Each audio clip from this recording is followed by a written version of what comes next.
प्रायोजक हैं रोजगार डेवलपर्स।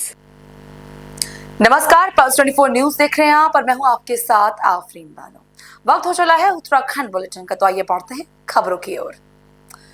आज बद्रीनाथ धाम के कपाट सुबह 6 बजे खोल दिए गए। मंदिर के मुख्य पुजारी ने गणेश पूजा के बाद मंदिर के कपाट खोले। महिलाओं ने लोकगीत गाए, गढ़वाल राइफल्स के बैंड ने पारंपरिक धुनें बजाई। इसी के साथ चार धाम यात्रा पूरी तरह से शुरू हो गई है। बद्रीनाथ धाम पहुंचे मुख्यमंत्री पुष्कर सिंह धामी ने पूजा अर्चना की। इस दौरान उत्तराखंड के मुख्यमंत्री पुष्कर सिंह धामी ने कहा, भगवान का दर्शन पूजन प्रारंभ हो गया है। पूरे देश भर से बड़ी संख्या में तीर्थयात्री और श्रद्धालु आए हैं। सभी में बहुत उत्साह है और मैं प्रार्थना करता हूं कि चार धाम यात्रा में आने वाले सभी श्रद्धालुओं की यात्रा बिना किसी बाधा, विघ्न और परेशानी के सफल हो। भगवान बद्री विशाल के आज कपाट पूरे विधि विधान से खुल गए हैं। भगवान के दर्शन पूजन प्रारंभ हो गए हैं। पूरे देश भर से बड़ी संख्या में श्रद्धालु आए हैं, तीर्थयात्री आए हैं। सभी में बहुत उत्साह है और सभी व्यवस्थाएं मंदिर समिति के द्वारा, हमारे सभी हितधारकों के द्वारा, तीर्थ पुरोहितों के द्वारा, हमारे धार्मिक कार्यों में जो लोग अपना सहयोग करते हैं उनके द्वारा, यहाँ के स्थानीय लोगों के द्वारा, सभी ने भव्य यात्रा को बनाने के लिए सभी प्रबंध यहाँ पर किए हुए हैं। मैं सभी तीर्थयात्रियों का, श्रद्धालुओं का, सबका भगवान बद्री विशाल के कपाट खुलने पर, चार धाम यात्रा में आने पर सबका स्वागत करता हूँ, अभिनंदन करता हूँ। भगवान से प्रार्थना करता हूँ कि उनकी यात्रा सकुशल संपन्न हो, बिना किसी बाधा के, बिना किसी विघ्न के, कम से कम परेशानी के हो। ये यात्रा हमारी कठिन यात्रा है, लेकिन पिछले सालों में आदरणीय प्रधानमंत्री जी के नेतृत्व में यहाँ चार धाम ऑल वेदर रोडों का निर्माण हुआ है, अनेक व्यवस्थाएं बनी है। बद्रीनाथ धाम का मास्टर प्लान पर काम हो रहा है। केदारनाथ जी का नवनिर्माण, पुनर्निर्माण का काम चल रहा है। हेमकुंड और केदारनाथ जी के लिए रोपवे की स्वीकृति हो गई है।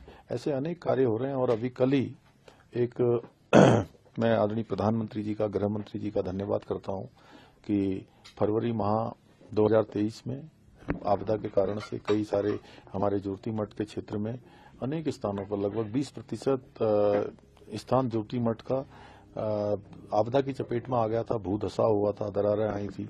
उसके लिए भारत सरकार की बहुत सारी एजेंसियां और राज्य सरकार की एजेंसियां, आपदा न्यूनीकरण, एनडीएमए, अनेक एजेंसियों ने काम किया। बाडिया इंस्टीट्यूट, रुड़की, आईआईटी, और उन्होंने एक सर्वे करने के बाद अपनी रिपोर्ट सबमिट की थी कि नवनिर्माण, पुनर्निर्माण किया जाना है। उसके आधार पर हमने भारत सरकार से निवेदन किया था, प्रधानमंत्री जी से, गृह मंत्री जी से, कि हमको जो है यहाँ पर आपदा के मद में धनराशि दी जाए और 1700 करोड़ रुपए की धनराशि यहाँ पर स्वीकृत हुई है और उस राशि से यहाँ पर सीवरेज का काम होगा, सुरक्षा के काम होंगे, नवनिर्माण, पुनर्निर्माण के काम होंगे, सुरक्षात्मक जो जल भराव के कारण से या जल के प्रलय के कारण से जो चीजें वहाँ पर आती हैं, जल के तेज वेग को रोकने के लिए, वो सभी काम किए जाएंगे, विकास के काम होंगे। मैं प्रधानमंत्री जी का और गृह मंत्री जी का धन्यवाद देता हूँ। देवभूमि उत्तराखंड की तरफ से सभी ज्योति मठ के निवासियों।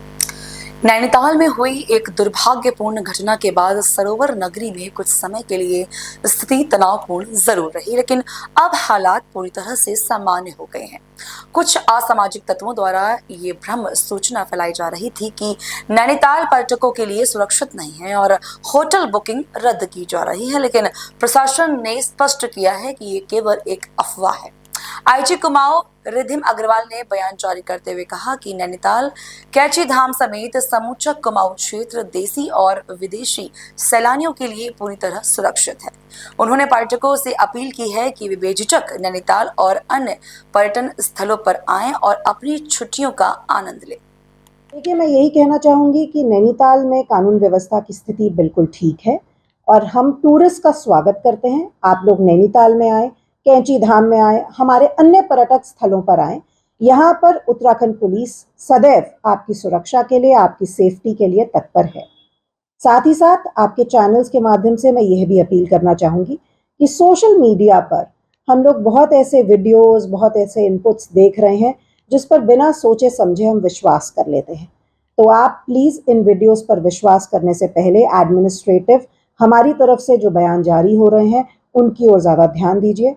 सोशल मीडिया पर भ्रामक सूचनाएं फैलाने वाले, वीडियोस डालने वाले जिनसे कि लोगों में पैनिक स्प्रेड हो, रूमर्स आगे फैलें, उनके विरुद्ध कड़ी से कड़ी कार्रवाई करने के निर्देश हमने सभी जनपदों के सोशल मीडिया मॉनिटरिंग सेल्स को दिए हैं। मैं एक बार फिर से वार्न करना चाहूंगी कि सोशल मीडिया पर जो भी डाला जाए उस कंटेंट पर किसी भी प्रकार से पैनिक या रूमर स्प्रेड होते हैं तो संबंधित सोशल मीडिया हैंडलर्स के विरुद्ध कड़ी से कड़ी कार्रवाई जो है उत्तराखंड पुलिस द्वारा की जाएगी। कैंची धाम में हो रही है। बस कल तो थोड़ा सा नॉर्मल था, लेकिन बस आज से दोबारा आज कल ज्यादा भीड़ होगी, कल संडे सैटरडे 5 से वीकेंड्स 7 पे हजार टूरिस्ट तो रोज होंगे कैंची धाम में ना। आराम से 5 से 7 हजार तो हमारे जनरली वीकडेज पर, वीकेंड्स पे जा रहे हैं। और छुट्टियां जब एक्सटेंडेड है तब तो 25,000 तक 25,000 तक पहुंच रहा है। अब तो हमें यही है कि आगे जो मेला आना है 15 जून वाला, बस उसमें वो बहुत बड़ा मेला, बहुत बहुत ज्यादा। तो एक मैं ये बताऊं जो अल्मोड़ा को जाते हैं लोग वही परेशान होते हैं ना बहुत, देखो पहाड़ों का तो रूट ही वही है। अभी ला वाला और कुआरब वाला रूट है, उस रूट का स्लोप स्टेबलाइजेशन का काम चल रहा है, क्योंकि वो रूट मानसून में बंद हो जाता है। हम चाह रहे हैं कि पतला रूट है, चौड़ीकरण की उसको ज़रूरत है, लेकिन अभी उसको वन साइड भी अगर हमने चला दिया ना कि भाई ऊपर से जो नीचे आ रहा है हल्द्वानी की तरफ, वो वही रूट है। जैसे बद्रीनाथ है, जैसे आपका उज्जैन है, काशी विश्वनाथ है, मथुरा है, इस टाइप के जो कॉरिडोर जो बन रहे हैं, एग्जिट की वहाँ एंट्री गेट एक ही है, एग्जिट भी वही है। कम से कम एक एंट्री और एग्जिट तो होना ही चाहिए। एग्जिट नहीं ना वहाँ पर। उत्तराखंड के 4 धाम यात्रा की शुरुआत 30 अप्रैल से हो चुकी है, जिसको लेकर परिवहन विभाग धरातल पर उतर कर कार्यरत नजर आ रहा है।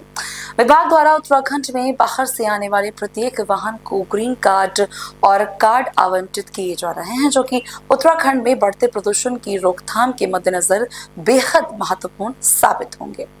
आरटीओ प्रवर्तन अनीता चमोला ने जानकारी देते हुए बताया कि यात्रा के दौरान परिवहन व्यवस्था को ठीक संचालित करने के लिए अलग अलग टीमें तैनात की गई हैं, जो कई क्षेत्रों पर अपनी नजर बनाए हुए हैं।